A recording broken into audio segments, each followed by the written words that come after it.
Gravina di Puglia, southern Italy. It was the 5th of June 2006 when Francesco and Salvatore Pappalardi, after leaving the town fountain where they had been playing with friends, disappeared without a trace. The boys are 13 and 11 years old, and their disappearance raises questions about their family and social situation. Their school essays and letters show signs of desperation. Salvatore talks about the possibility of suicide.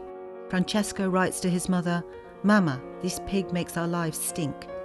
Stifled cries of desperation which were never understood and never answered. Only a week before their disappearance, these children of divorced parents learned that the juvenile court had decided to place them in the custody of their father, Filippo Pappalardi, a truck driver, with whom they did not want to live, but no social worker ever bothered to find out why.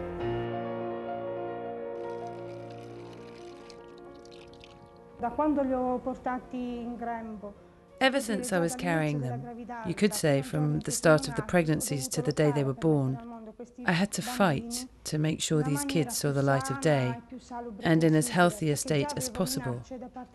Given that my husband nearly made me miscarry, he was a violent man.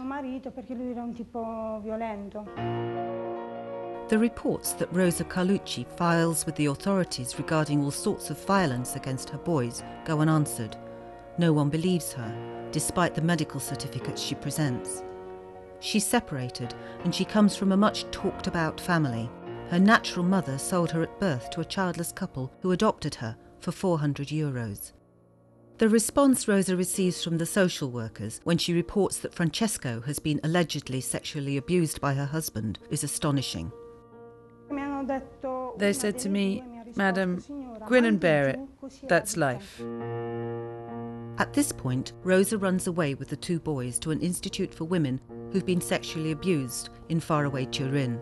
She's tracked down, and the social workers decide to take the boys away from her and place them in an institution, later assigning custody of the youngsters to their father.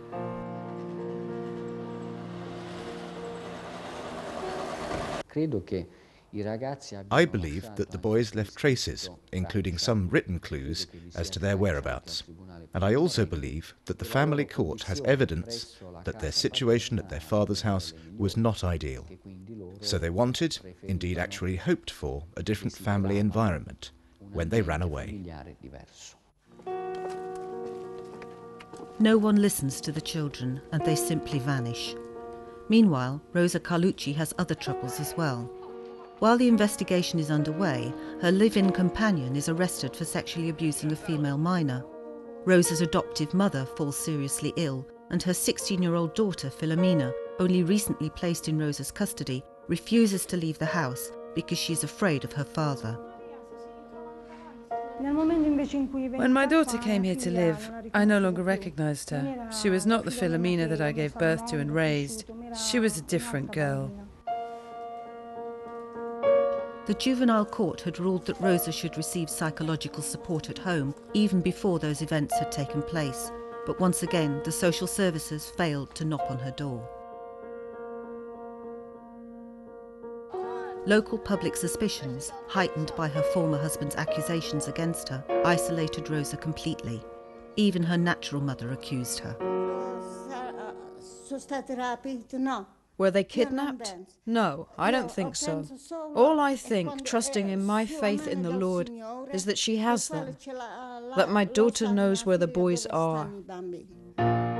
3 months after their disappearance, there is no trace of the boys, though the father is under investigation.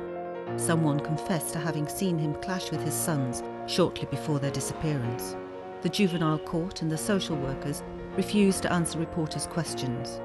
In the regional capital, Bari, the state attorney's office admits that stories such as Rosa Carlucci's are numerous, though usually they remain hidden until a tragic event puts them on the front pages.